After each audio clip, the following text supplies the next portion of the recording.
Hello नमस्कार, कसे आहात सर्वजण? मस्त आहात ना? मस्तच राहा सर्वांना. सर्वप्रथम श्री स्वामी समर्थ. तुम्हा सर्वांना आजचा दिवस खूप छान आनंदाचा आणि आरोग्यदायी जावो. तर आज आहे आपल्या स्वामींचा गुरुवार, सर्व स्वामी भक्तांचा आवडतीचा वार. तर आज आपण बघणार आहोत की देवाऱ्यामध्ये देवांची पायरीनुसार कशी मांडणी करायची आणि आपल्या देवाऱ्यामध्ये कोणकोणते देव असायला हवे. तर आज गुरुवार असल्यामुळे मी पूर्ण देव उजळवणार आहे. गुरुवारी मी पूर्ण देवारा स्वच्छ करते, देवाची एकूण एक गोष्ट स्वच्छ करते. रोजचं नुसतं देवांना साध्या पाण्याने आंघोळ घालते, पण गुरुवारी पूर्ण आपण डीप क्लिनिंग म्हणतो ना, तसं पूर्ण देवारा क्लीन करून घेते. पूर्ण देवारा स्वच्छ असला की आपल्याला पूजा करायला पण बरं वाटतं आणि आठवड्यातून एकदा हे केलंच पाहिजे. त्यामुळे मी ही स्वच्छता गुरुवारी करते.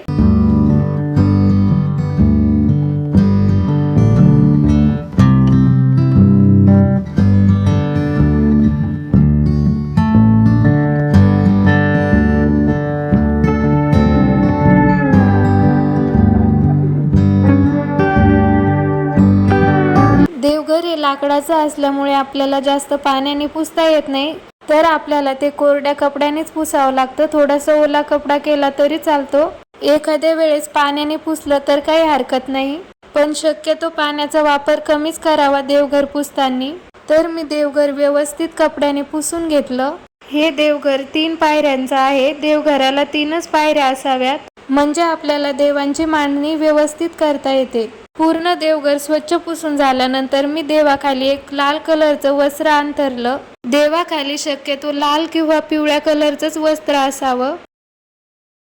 हे बघा, इथे माझे संपूर्ण देव मस्त उजळून झालेले आहे. देवाची एकूण एक गोष्ट मी स्वच्छ करून घेतलेली आहे.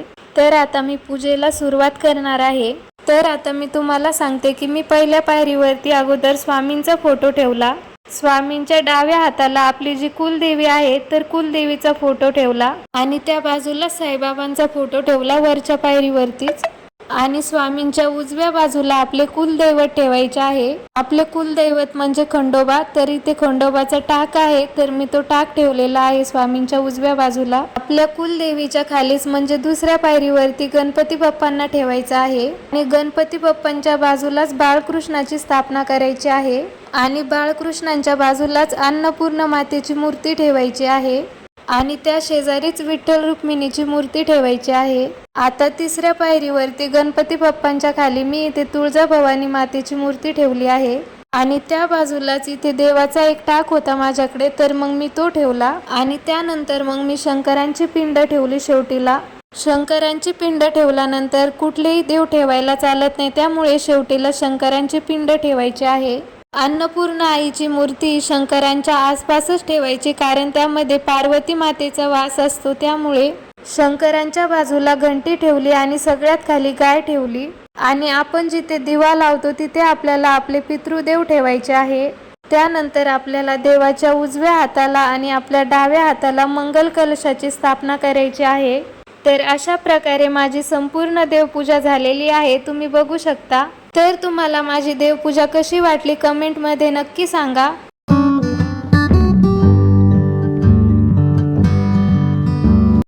तर तुम्हाला आजचा व्हिडिओ कसा वाटला? मी स्वामींच्या चरणी एवढीच प्रार्थना करते की स्वामी तुमच्या आयुष्यामध्ये सुख, शांती, समाधान, आनंद देव, हीच मी स्वामींच्या चरणी प्रार्थना करते.